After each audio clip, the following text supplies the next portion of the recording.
Hey, this is Notser, and this is the Tier 8 Premium Pan-Asian Destroyer, Luoyang. She has 14,600 health, a top speed of 38 knots, 4 127mm guns, 10 torpedoes, a surface detect of 6.4 kilometers, and 37 AA defense rating.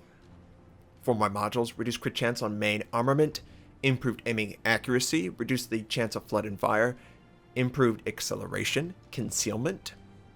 For my commander, basic firing training, last stand, superintendent, and demolition expert. We're on the map, the Atlantic. This is ranked combat. Why am I doing ranked? Well, I'm enjoying my time. I haven't gotten into the point where it's completely unbelievably frustrating. It's honestly pretty fun. And this particular ship has higher credit earning. It's basically a Benson. The reason I called it Pan-Asian is because I'm using my Anshan, and whether you want to admit it or not, the Anshan is of Soviet origin. This is American. So the same basic ideas for the American destroyer line apply to this. It used to be the Benson, quite literally the Benson. The original Benson class destroyer, the head of the ship, we sent it over to the the Republic of China? What became Taiwan. And I'm sure there's a bunch of stuff going on. It's an island off the coast of China. Let's just say that. And it's a great ship. I really enjoyed the Benson. It's probably one of my favorite ships in the game. I don't really say that enough. And for ranked play, it's great because of the credit income. I don't have the commander, though. And that is an issue. I am at a weaker point. So we headed over to A, and I sort of communicated that to my team early on. We're going A, and we're going to try and take it. If we can, we'll take it. If we can't, well, maybe the enemy will slip up. There's a nice thing about the Luoyang. It can equip hydroacoustic, which is really, really important in these early stages, because you can use it to detect the torpedoes, and there will be torpedoes. You know, it's pretty much a guarantee that whatever point you go for in ranked play, both sides are going for it, and there's going to be destroyer combat. But you got to be careful, and it's just not going to work out.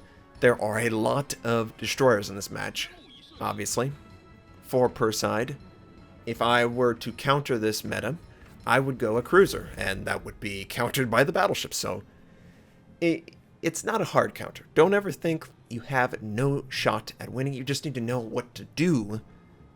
And I didn't like trying to hold on to A. I want to try it and make something happen. Maybe an enemy destroyer is going to get too far away from the capture point. There is a possibility. Now, I did consider going through this area, but I don't like it. It smells, and yep, it smells dangerous. The enemy destroyer shows up, and we're going to engage it with our guns. Enemy Fubuki as well. And we're doing a little bit of damage. I don't want to pull any Notsers. That would be embarrassing.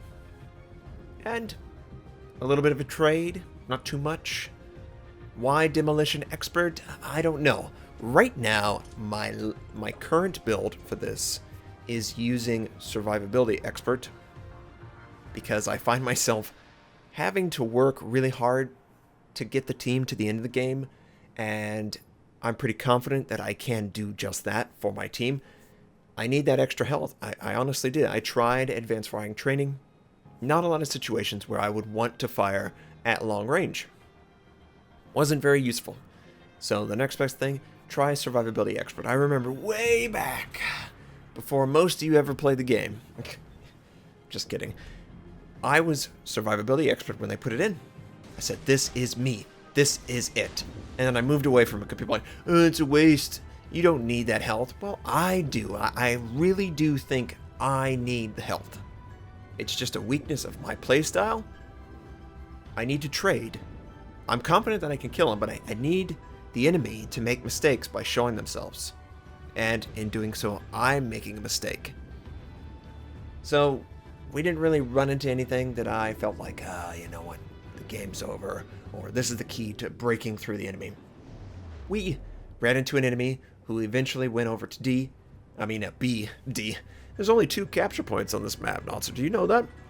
I sent my torpedoes. There's a lot of enemies trying to set up just north of the island that is southwest. And it looks like we're going to catch out the North Carolina. Now, the way I sent, I felt like there would be 2 options. He's stationary or he's moving forward. Well, he moved forward into the flood, into the torpedo damage, and anytime a Benson shows up, I'm going to try and take pot shots at it. I'm not afraid of taking damage. That's just not in my DNA. And we get a little bit of damage. Nothing in anything that I would consider striking, game-changing. The friendly destroyer. Oop, sorry, Western Commando. I think he's backing up trying to fire, and I'm just in his way. I'm trying to get over and look for any other way I can engage. While this is going on, fire at the North Carolina, not doing a lot of damage, but we're not really in a risk to take damage. We can only assist the team. Now, I use Hydro. There's a lot of smoke. There are a lot of destroyers out there. There could be torpedoes sent, of course. And it looks like maybe NC wants me. No, I don't think the North Carolina wants me. I'm trying to get some fires on the bow. Since we're not getting fires, let's just go for the AP. That was an interesting angle for torpedoes to come. And AP, you want to aim for the superstructure. Basically, the seam between the hull and the towers on top. That's where you want to hit. That's the soft belly for the AP from a destroyer. You just don't have the caliber to break through and get to the Citadel, and that's just not going to happen. It's not going to happen. It might happen for a cruiser, but not for a battleship. And that's fine. You're still going to do full AP damage, which is 33% of the shell damage. Just fine. Absolutely just fine. So, a battleship moved forward too aggressively. A cruiser was taken out from the enemy team. We lose another to flooding, so 1-for-1 trade on the battleships. The enemy team has an advantage on the cruiser kill. And knowing that the enemy Benson is not here, I'm going to try and capture the A point. And it looks like there is another enemy destroyer that might have gone for B point. There is a friendly there. I'm not confident in his ability to take him out, but I honestly can't do 2 things at once. This is a game where one player cannot carry the entire match. Whether you believe it or not, you can encourage your team to succeed, but at the end of the day, you cannot overcome every obstacle that might happen in the game. Best example, we were playing the North America versus EU showdown match for fun, and they just kept aircraft over me the entire time. It seemed like every single time I would have an aircraft within 5 kilometers of my ship the entire time. They would just look for me and keep me spotted, which, granted, it's probably a good thing for the EU guys to do that. They see the stats. They know. They've probably watched some of my videos. They know just how I play destroyers, and I chose to play destroyers because I really like the class. And the torpedoes that we sent for the Tirpitz didn't work out. That's okay. We can still try and get the possible destroyer that's right in front of me. Oh no, we're going to lose the friendly Fubuki. He's got no health and he's in a gunfight. Not going to work out. At least not right now. Maybe when they change the Japanese, it might work out. But right now, no. Japanese are borderline garbage at guns. But don't ignore the guns. And yep, this guy, he is in the smoke. His last known position is where I'm headed, and we do confirm that he did fire. He's not going to expect this. He's not going to expect this. What would make it work better is if I had Hydro, but it's okay. As long as we have a good angle where he just can't get his torpedoes out, it's going to be fine. Now notice how I'm engaging him.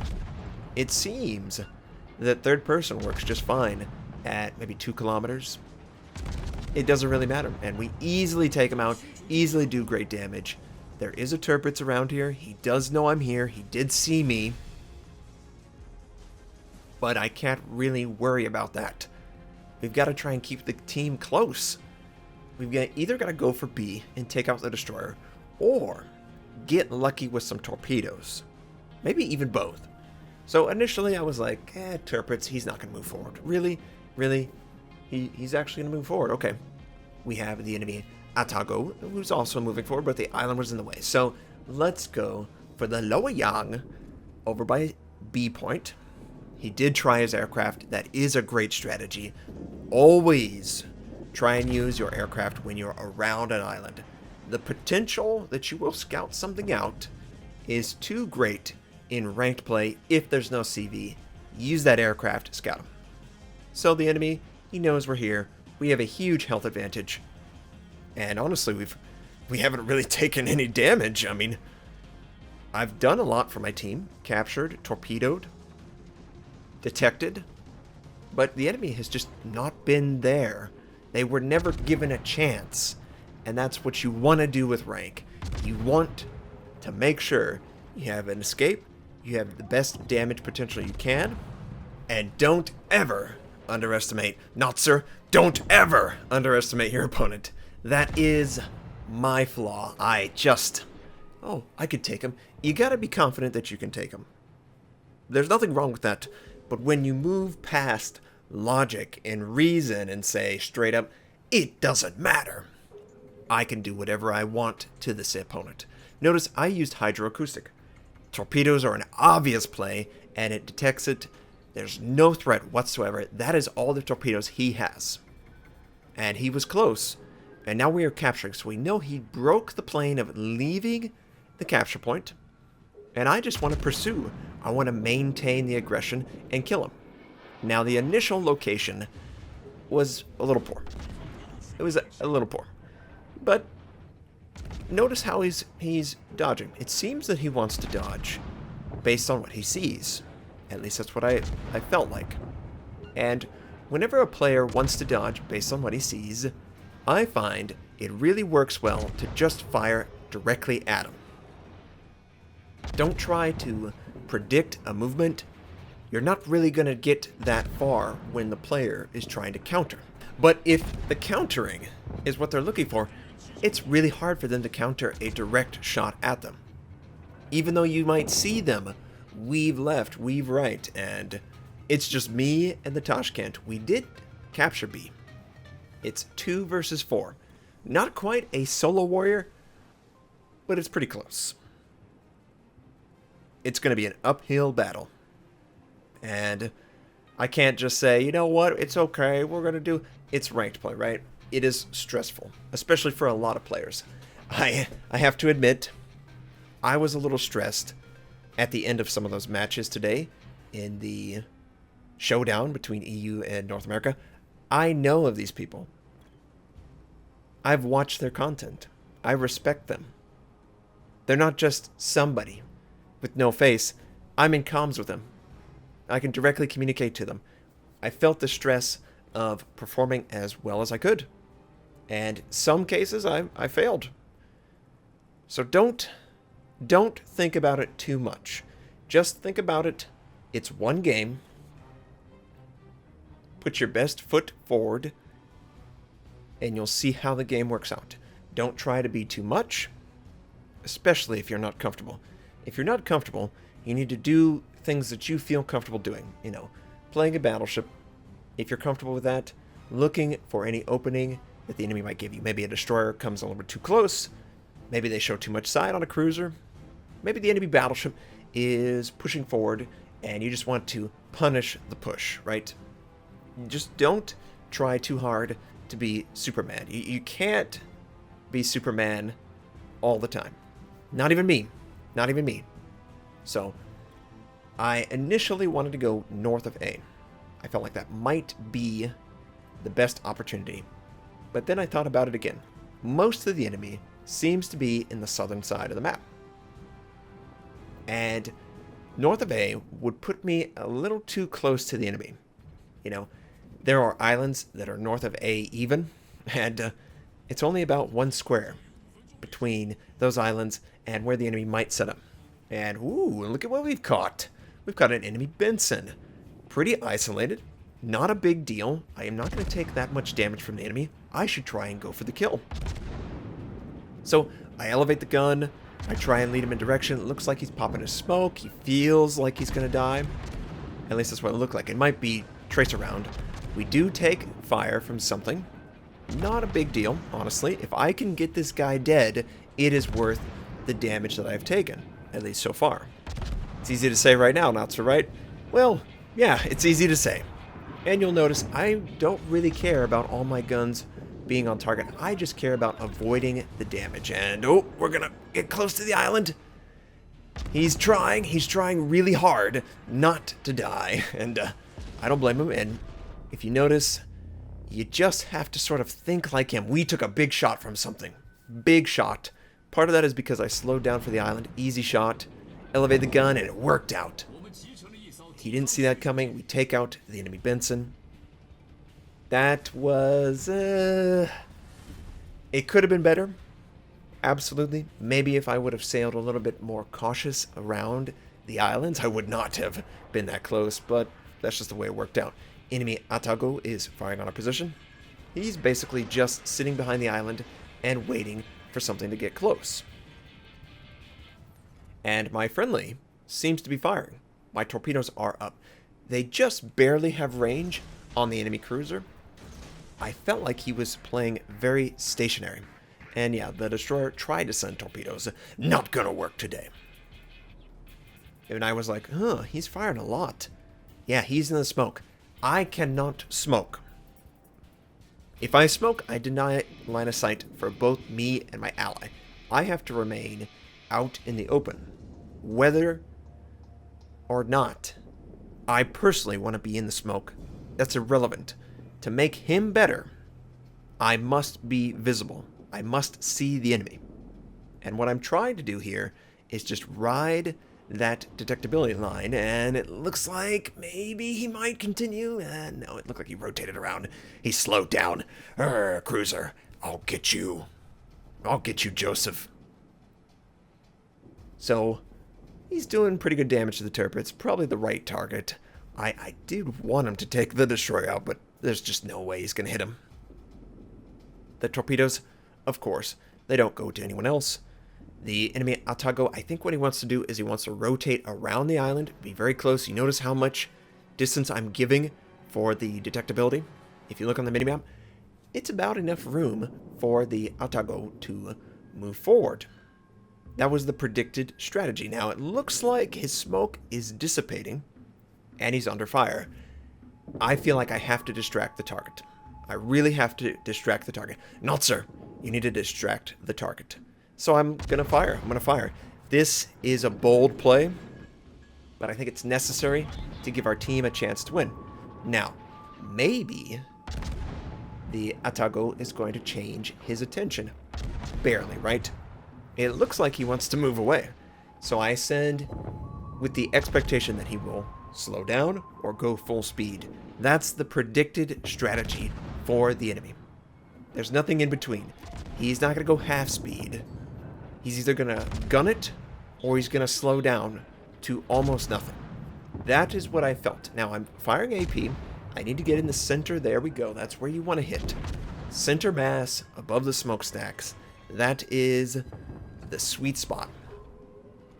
And we don't see anything. Friendly is behind an island. I am hesitant, but it is necessary. And oh boy, yep, right on track. The slow torpedo prediction worked beautifully. We earn high caliber, and we are so close. We need one more kill. We have 35 seconds left, and I open up on the enemy. Oh man, it's just so tense. We can do this. And oh boy, enemy Benson. The Benson is the only way we win. If I get the Benson dead, we obviously we win because it's that close. It's going to be a spread of what? 120 points? Swing 120? So I'm just going as much as I can on the Benson. The friendly is just not in position to assist. And obviously I don't want to die, but I do want to kill him. And 1 second, just not enough. Man, it was close. We almost brought that back. And the play was critical to keeping us in the match. I just wish we would just had maybe 30 to a minute left. So We got 3 kills, high caliber, 1,669 base XP. Tashkent did a good job. The enemies did a great job. Most of my damage, actually it's about 50-50 torpedoes and main battery. But I like this game. We got a lot of credits, and I did not lose a star. So there's that. I hope you enjoyed it. I hope you have a fantastic day, and I'll catch you next time.